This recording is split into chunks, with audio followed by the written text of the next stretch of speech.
Thanks for listening to Baxie's Musical Podcast. If you like what you hear today, be sure to follow it, like it, rate it, share it with all your friends. Be sure to follow the show on Instagram, Facebook, and TikTok for regular updates on upcoming episodes. Today, we're brought to you by Metro Chrysler Dodge Jeep and Ram at Chicopee. Check out their state-of-the-art dealership next to BJ's and Big Y on Memorial Drive, or stop by metrojeep.com and drive home in your new Metro Chrysler Dodge Jeep Ram today.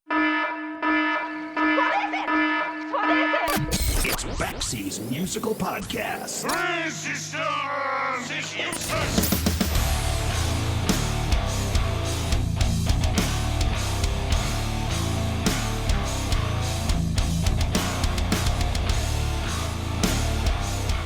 There is absolutely no roadmap or instruction manual on how to go about releasing an international hit. In order for something like that to happen, a miraculous set of haphazard events need to occur all at the same time. Unfortunately, nobody has ever truly figured out what those mysterious variables might be, nor has anyone been able to calculate the formula necessary to maintain that success once you've found it.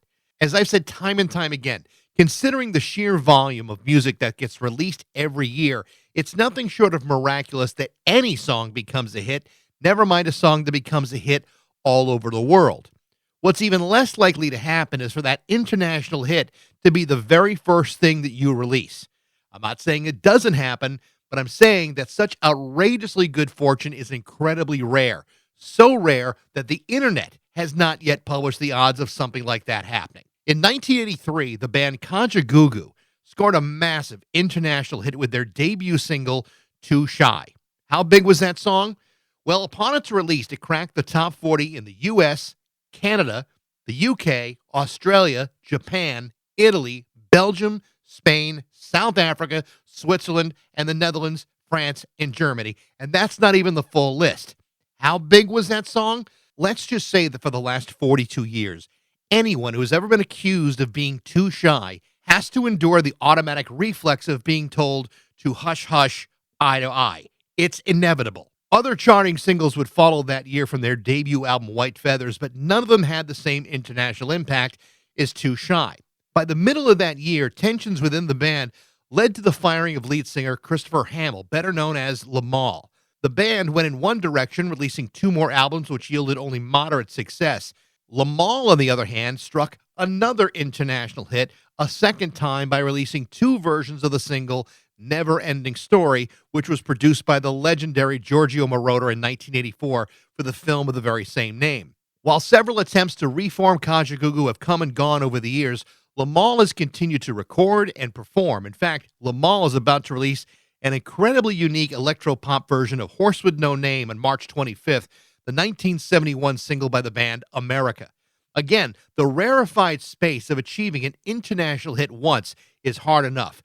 Doing it twice, including as a solo artist, is next to impossible, unless you happen to be Limahl. To talk about that, his career, and the stuff that he continues to produce is singer Limahl, my guest today on Baxie's Musical Podcast.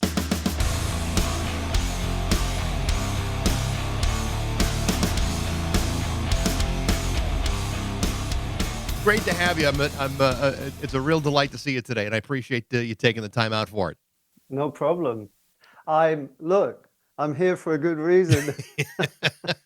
It's so funny. I really like the new single, "The Horse with No Name." You're wearing the T-shirt with it right now, and I think the thing you did such a fantastic job. It's so beautifully done.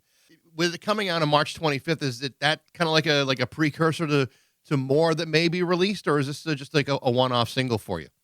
Oh boy. Every day on social media, people say, when are we going to have an album? When are we going to have a tour? When is there going to be a remix? When is there going to be this, that, and the other? When are going to be signed vinyl? The thing is, I'm one of those unsigned artists who is self-releasing. And I'm not in Limahl Towers like Trump Tower or anything.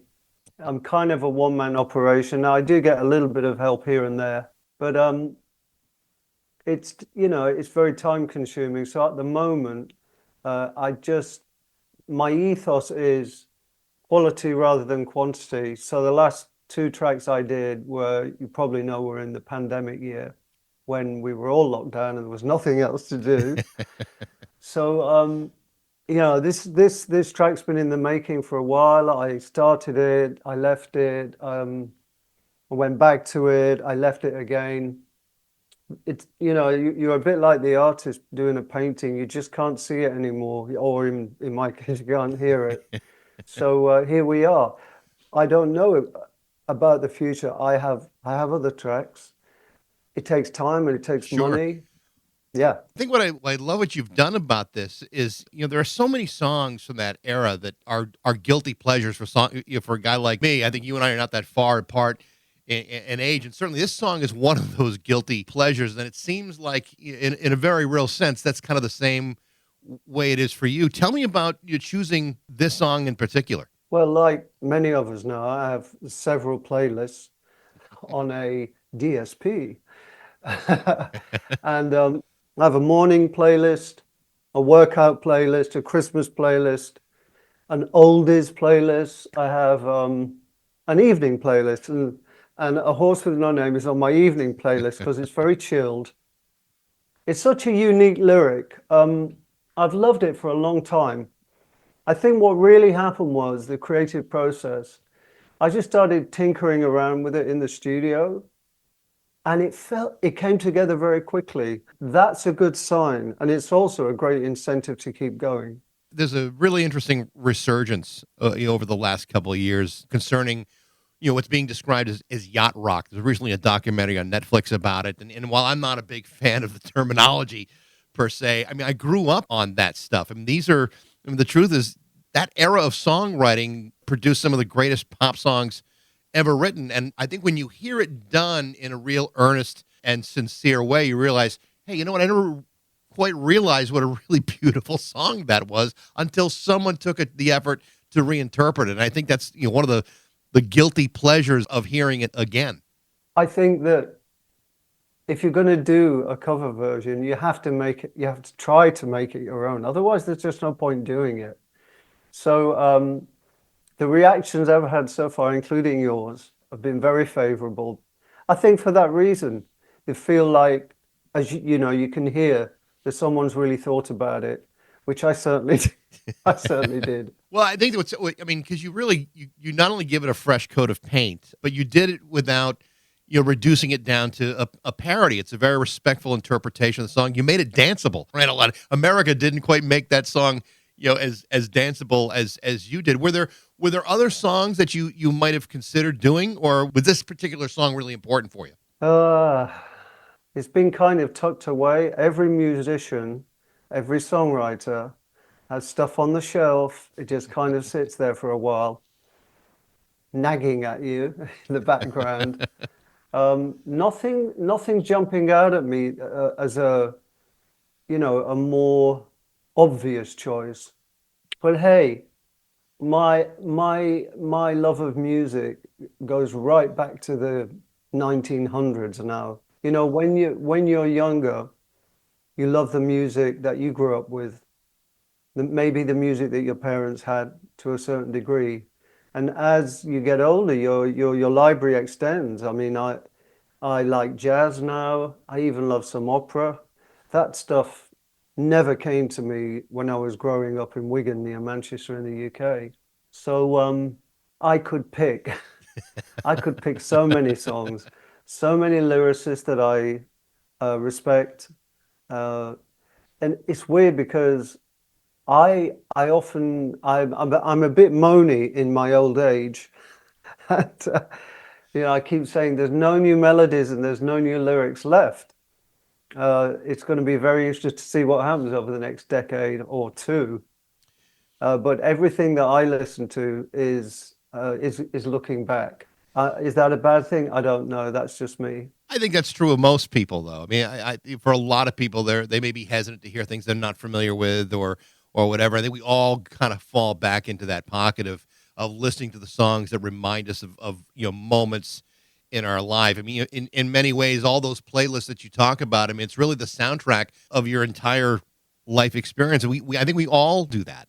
I mean, there are songs that obviously, when you first get nostalgic about you know, the music you grow up with, you instantly go to those songs.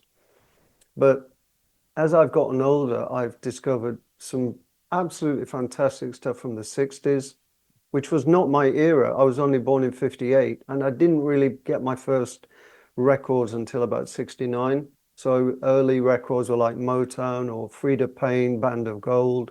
And then really the 70s is my decade. But now I love stuff from the 60s. I love stuff from the... Oh, I forgot to mention, I also have a playlist called Crooners. So you know, you'll find Sinatra on there and Johnny Mathis. And my absolute favorite crooner is really Andy Williams, because he had a big TV show that ran here, and he was the best. He was the one that introduced the Osmonds to the world. I mean, you have to give him credit for that. Yeah. Yeah. And he sang with such ease.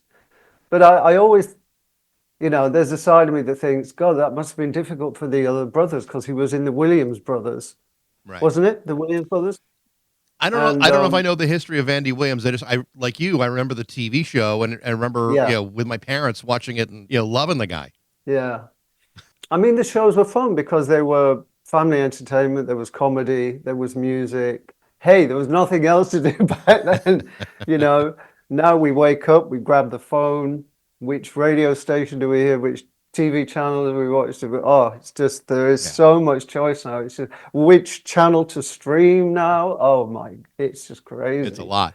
You know, your career has always been pretty fascinating to me, because, you know, here you are, you know, joining Kajagoogoo in 1982, 83, somewhere around that ballpark. And, you know, and the first single to come out of the gate is this massive international hit. I mean, you know, some people just kind of like, you know, they ease their way into success. You guys just, it fell into your lap with Too Shy.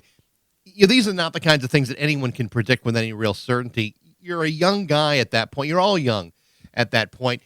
Tell me about the reaction that you guys had, particularly your reaction to falling into this situation where one minute you can't pay rent and the next minute you can pay rent for everyone you know. Well, it's interesting you use that phrase, fall into your lap, because that really wasn't the case. I mean, it seemed that way from the outside, but it was 6 years in the making before Too Shy. So I was in 3 other bands. I was in the theatre show Godspell, and Joseph and the Amazing Technicolor Dreamcoat. I got an equity card, the Actors Union. And then I met a 4-piece band called Art Nouveau, and they were about 50 miles north of London. So I left London and went to live with a bass player, Nick, and his girlfriend, Sue. And we wrote songs, and slowly all of the guys in the band, we used to rehearse in the birthday card factory where the drummer worked. And because the boss said, you know, the factory closes at 6, so you guys can come in and use the floor, blah, make some noise, blah, blah, blah. Slowly everybody started to give up their day jobs, and we just concentrated on writing songs. And there were demos, there were gigs. It didn't just fall into our lap. So it was a long time coming. It felt like a long time coming. It felt like, wow, finally, you know, it really was like that. And but it was still a shock, you know. I think, you know, you got a feeling when Nick Rhodes from Duran Duran came on board and EMI Records signed us, you really felt the wheels were turning, you know, and it was very exciting. You're talking about a bunch of 23-year-olds, 22 even. I may have even been 21. I look at my sister's kids now, my nephews who are in their mid and late 20s, and I say to them, when I was your age, I'd already toured the world with 2 #1 records, if you include Neverending Story, and the crazy schedules and the adulation. But I was young. You know, you've got so much more energy when you're young. I mean, you're making me smile just reminiscing about it, actually, Baxie. So when it finally hits, when the song finally comes out, and it really is an international hit in multiple countries, not just in England, but the U.S. and Australia and other parts of the world. I mean, that's an awful lot of I don't know if you want to say pressure, but the world changes all of a sudden. It's not the same type of deal when all of a sudden you're now everywhere. I mean, Do you feel like even at that young age that any of you guys were even remotely prepared for it, even in spite of the hard work it took to get there? I think so, because we worked so hard for it.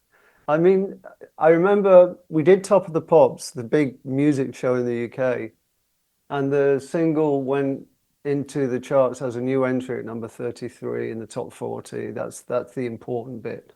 And the following week, we were the highest climber, and we had to go and do some interviews and things. And suddenly, this huge stretch limousine arrived at the house where we're renting a house in a fairly rough part of North London, Cricklewood. Not all rough. Apologies to the Cricklewood onions, you know. So yeah, then it was like, oh my, this is nice, a stretch limousine to go to the interviews.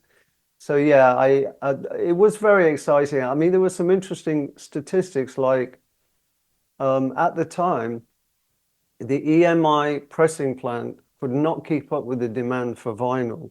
And so, and this was 30,000 copies a day. When Tushar was number one in the UK, 30,000. I think you could get to number one now with 30,000. 30,000 copies a day. And they had to enlist the help of another pressing plant that was owned by one of the other record companies, but they weren't quite as busy. So stats like that were very, very exciting. Of course, every UK artist wants to break America, and some do and some don't. When it started climbing the American charts, the Billboard charts, it was just like the icing on the cake.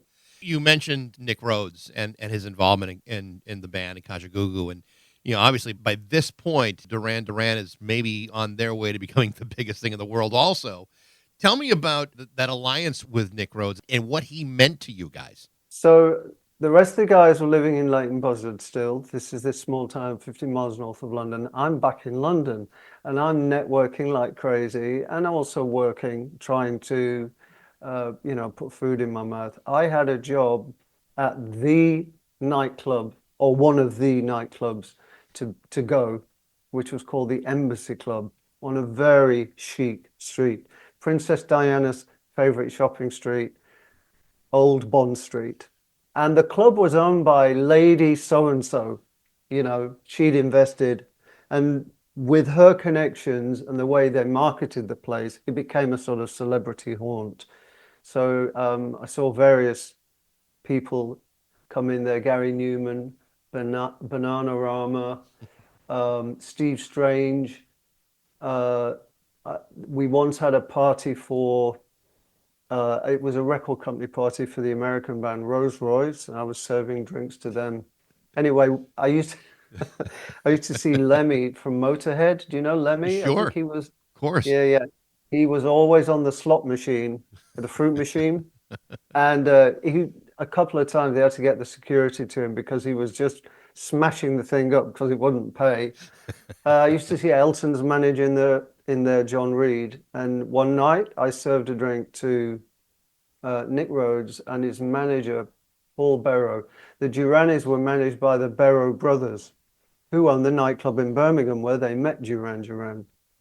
So Paul Barrow, drinks, maybe a couple of drinks in, the situation presented itself where I started talking to Nick. I said, I'm in a band too, and I think we're really great, and I'm a big fan of yours, and blah, blah, blah.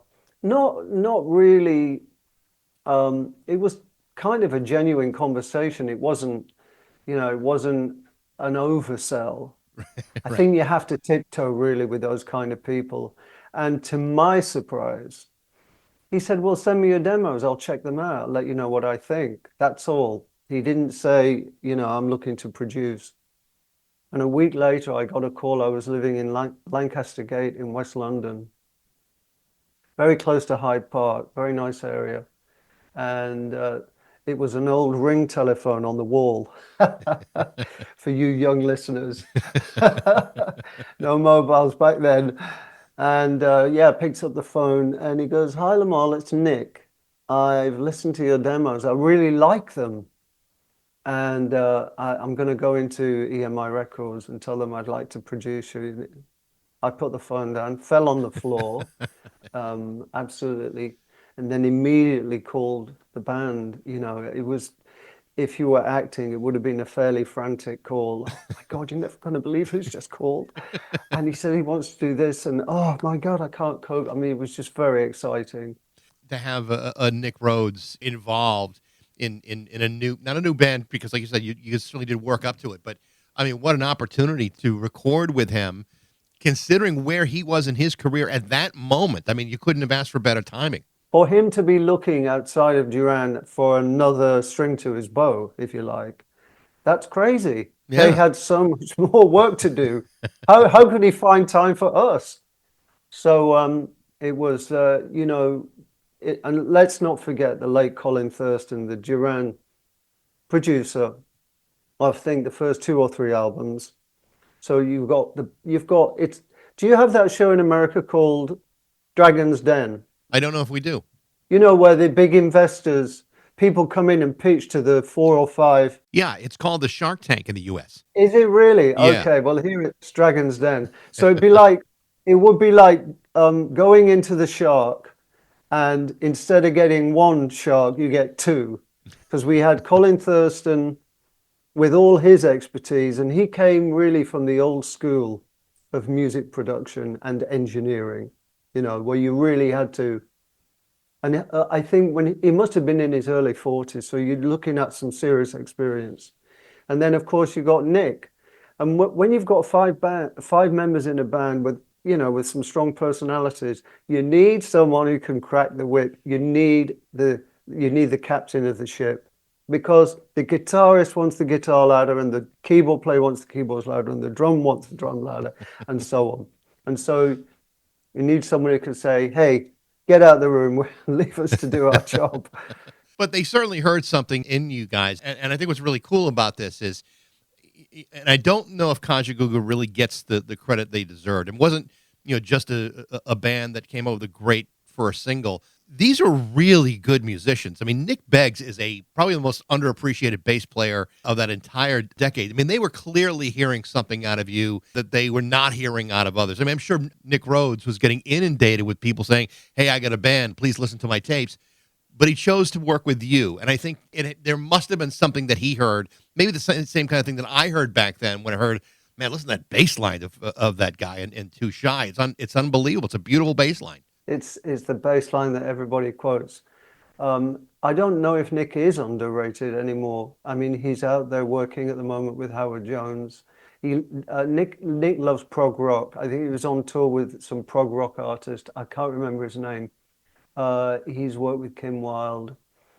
He's very much in demand, and he's incredibly funny. So he's not only is he talented, he's fun to have around.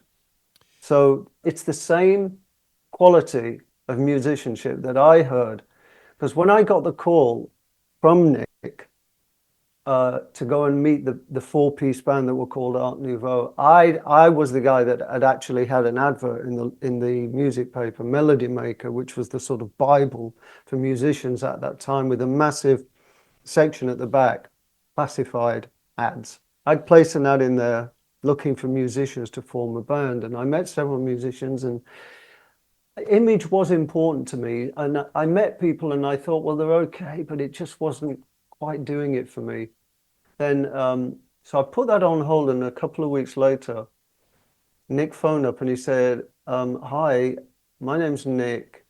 We're already a band. I know you're looking to form a band, but we're already a band, and we've had an advert in looking for a singer, and we haven't found anybody. So do you want to come up?"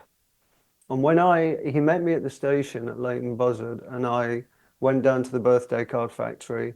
The equipment was set up, and they played me a couple of their songs, and I immediately thought, finally. Yeah, right. They had original songs, and one key thing, they had a synthesizer. It was a monophonic synthesizer. That means it can only play one note at a time. Exactly. That's what synthesizers were like in the beginning, in the late 70s.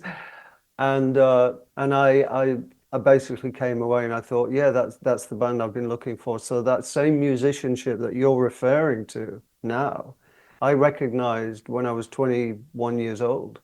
When the first album comes out, White Feathers comes out, and you've got a couple other hits on that record too, Oot of the Odd and Hang On Now. It seemed like suddenly, you guys are being pigeonholed in one way, which would seem to go kind of against what the other guys in the band wanted to do. And it seemed to cause some friction internally, not just amongst you, but also amongst management. And there seemed to be a little bit of disagreement about where this band was going to go. And ultimately, they made a decision to let you go. Tell me about that, and where was everybody thinking at this moment about what to do next and what direction they wanted to follow? Oh, okay. Let me just get a box of tissues. Look, it was a mistake. It was a commercial suicide.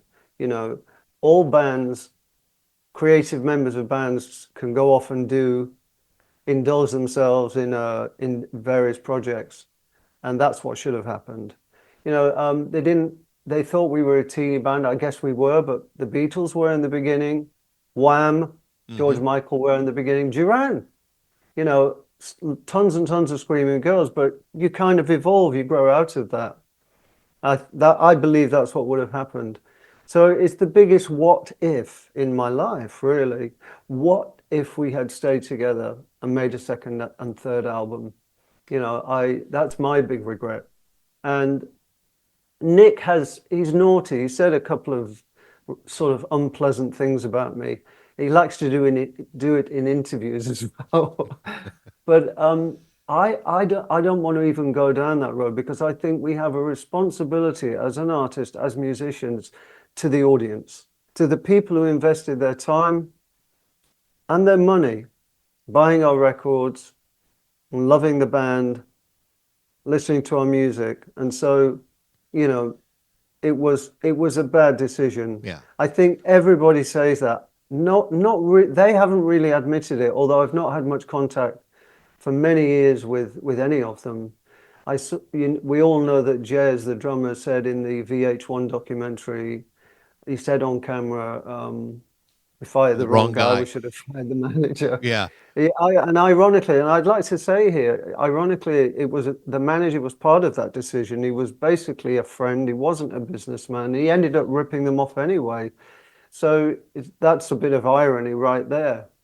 People do ask every week on social media, any chance for Kajagoogoo reunion? It might be on your list of questions there, Baxie, but I say highly, highly unlikely, but never say never.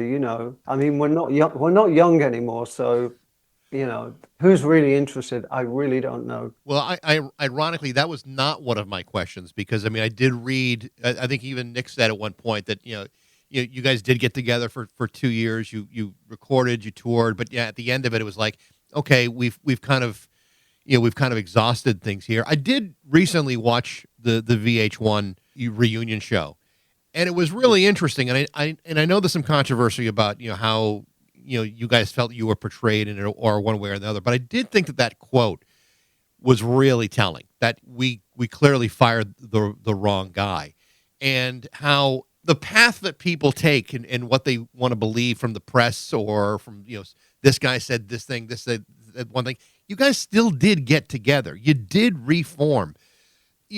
Considering what had happened, I mean, how did you manage through the disappointment and anger and the baggage of what had happened in 1983 and moving forward to play again?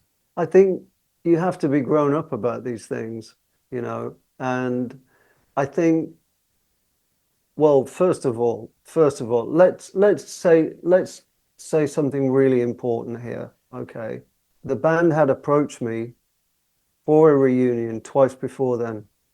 When I left the band, or when I was fired from the band rather, in 83, the lawyer advised me that I should take a reduction in my royalties, because I'm a leaving member and the rest of the band will keep the brand alive by recording and gigging, etc. Seemed reasonable. The same lawyer had just negotiated the breakup for Haircut 100. Are you aware of that band in America? Sure, yeah. Yeah. So I figured, and this lawyer had been recommended by someone in the music business. So and I was 23 for God's sake. So I said, okay. So you've got 100%, divide it by 5, that's 20% each. But I left the band and I was only getting 6%, you see. And that didn't matter for 15 years. Then in around 1997, a ton, an absolute ton of 80s compilation albums hit the market globally. And then I realized I'm losing out here.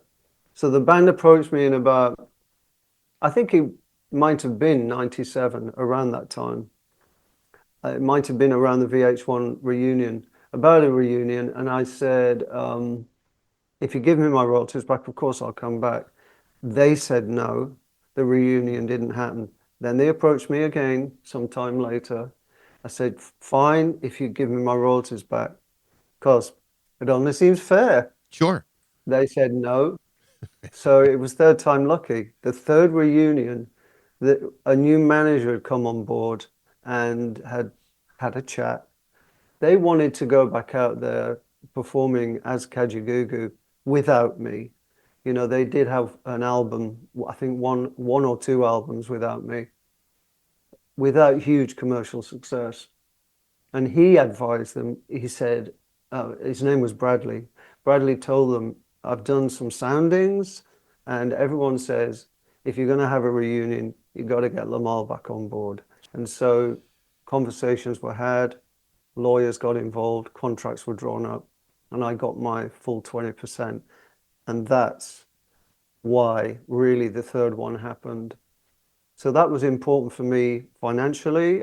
I think emotionally too. I think it sort of said something to me.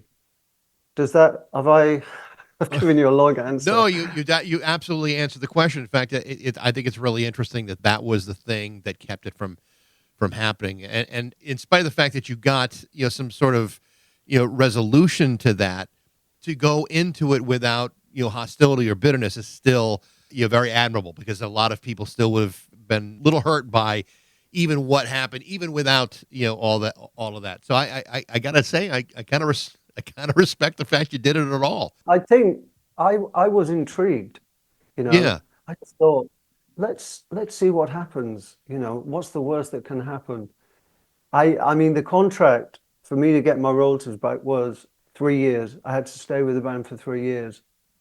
So I was hoping it wouldn't become too painful, and it didn't. We wrote 4 new songs and recorded them, made it a fabulous new video, and then Nick seemed to lose interest.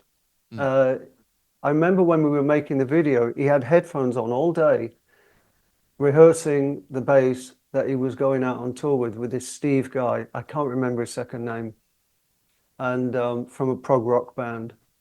And he just felt disconnected, And there's got to be, I'm sure it's like people working on a film set. It's got to feel like a family, One of the things that I have to ask you about is about the Never-Ending Story. I mean, again, yes. I mean, to have the international hit with those guys is, that's lucky enough.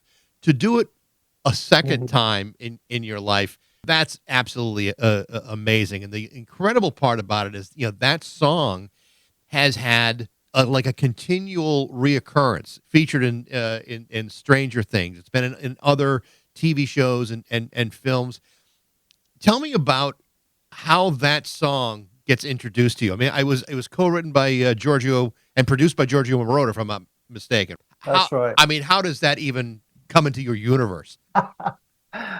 So my first solo single was called Only for Love, and sold about 500,000 across Europe, vinyl singles, and 7 and 12 inch.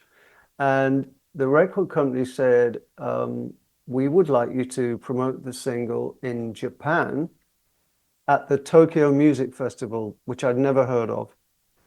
And I'm given stats like a 10 million viewing audience. Maybe that's small in America, but in Japan it was big. That's big anywhere. Okay. So So I went off to Tokyo and was very excited, my first time there. And I was there with Laura Branigan, Mm.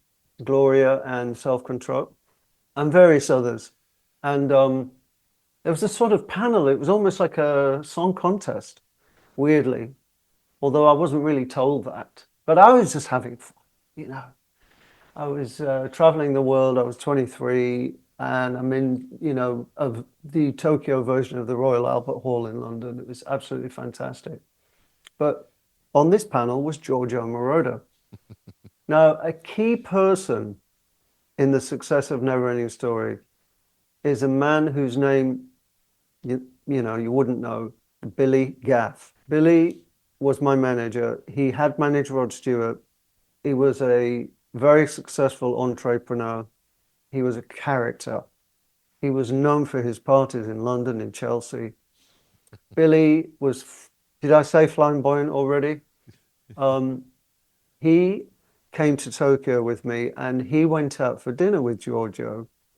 And I'm sure I'd love to have been a fly on the wall. I didn't really think about it at the time, but when I look back, I can just imagine that Billy told Giorgio in no uncertain terms that I was going to be the best thing since sliced bread. And you really should be working with him because he's going to be huge, and blah, blah, blah. So we came back to the UK and my manager's office received a call from Giorgio Moroder's office inviting me to try my voice on this movie song. I'm not even sure I knew what the song was called when I flew to Munich. But what I think is funny looking back is the night before, I stayed up late. I was drinking, smoking. I think I had 4 hours sleep. I got on that plane. I almost missed the flight because I was young. I was having a good time. Sure. Rock and roll for sure. And I arrived, and it's a high song. It's right at the top of my range. I mean, the top notes are G, and they're constant. It's always a challenge to perform live.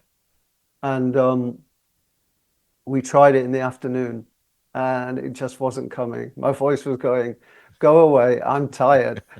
And Giorgio was very cool with his Italian accent. He said through the talkback and the double glass, he goes, "Hey, Lim, don't worry. We have some wine, a little food, we chill out, and we see what happens." And I now wonder, looking back, if he thought, WTF have I brought here? So anyway, that's what happened. We had some wine and food, and we just chilled. And I wasn't actually that concerned. I just thought, yeah, I'll get it in a while. And then we went in about 8 p.m. Did the vocals. We sort of nailed it, if you like. And I came back to the UK. Then 2 days later, my manager called and said he wants to use your voice. So it's almost like an audition. But Giorgio has said in interviews that he loved Too Shy. He loved Too Shy. He also said he loved my hair. He had this weird thing. He thought he would pick people because of their hair. How crazy is that? So well, I mean, your hair was pretty remarkable back then. I mean, you have to admit. It was. But I'm going to blame it on my age. And it's a bit like being a student. You just love experimenting. I mean, you see students do crazy things with their hair. They go purple or blue or green or whatever. I mean, I can't even imagine. First of all, working with a Giorgio Moroder anyway, considering the resume on that guy, it's just one of the most amazing resumes of all time. And here he is working with you for another international hit. I mean, what a blessed opportunity that had to be. Yeah, and is that my, when you break up with someone in a relationship and they've hurt you, what you want to do is walk down the street with your new partner and for them to see you. So was that my way of saying to Kajagoogoo, "Hey guys, look at who you fired"? It is nice. Yeah. It is nice because of that. For several reasons, but that is one of them. I'm only human. there is an expression, revenge is sweet. Well, that was a great way to take it. That's absolutely true. Limahl, Yeah. I know you don't have a lot of time, and I really do appreciate the opportunity to talk to you today. Horse with No Name is coming out March 25th. It's a beautiful version of it. I appreciate you taking some time today. Thank you, Baxie. I've really enjoyed our chat. You take me back in time, but I'm always happy to go there. The new single from Limahl is Horse with No Name. It's coming out on March 25th. Thanks for listening. I hope you enjoyed it. You can always email me at bax@rock102.com. I'd love to hear what you think. Thanks again to Metro, Chrysler, Dodge, Jeep, and Ram at Chicopee. But most of all, thanks to you for listening to Baxie's Musical Podcast.